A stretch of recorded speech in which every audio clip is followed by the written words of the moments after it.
to find out where you invest your youth, my friend. तपाईलाई आफूले लाइरहेको जुत्ता भन्दा छेउको अर्कोले लाएको जुत्ता राम्रो लाग्ने उमेर हो यो। आफूले कोरेको कपाल भन्दा अर्काले कोरेको कपाल बढी मिलेको जस्तो लाग्ने उमेर हो यो। सो त्यही भएर मैले भन्ने गर्छु तपाईहरुको उमेरको लागि साथी कि कसैले पैसा माग्यो भने यदि तपाईसँग छ भने दिनुस्। कसैले पैसा माग्यो भने तपाईसँग छ भने दिनुस्। किन भन्दाखेरि आज पैसा छैन त भोलि फेरि आउँछ, त्यस्तै पैसा आउँछ। कसैले तपाईसँग आइडिया माग्यो भने पनि दिनुस्।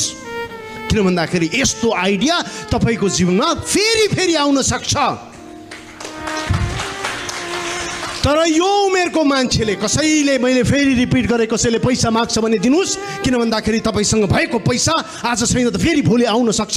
कसैले आइडिया माग्यो भने दिनुस्। किन भन्दाखेरि आज त्यो आइडिया यहाँ पुर्यो, भोलि पनि फेरि पुर्न सक्छ। तर एक चिज दिनुभन्दा अगाडि 1000 पटक सोच्नु होला। किन भन्दाखेरि दिइसकेपछि त्यो फेरि फर्केर आउँदैन। त्यो हो जवानी, त्यो हो जवानी, यो युथनेस। सो जवानीलाई कहाँ लगानी गर्ने, it is very important. I say it in English, it is very important to find out where you invest your youth, my friend. Yes.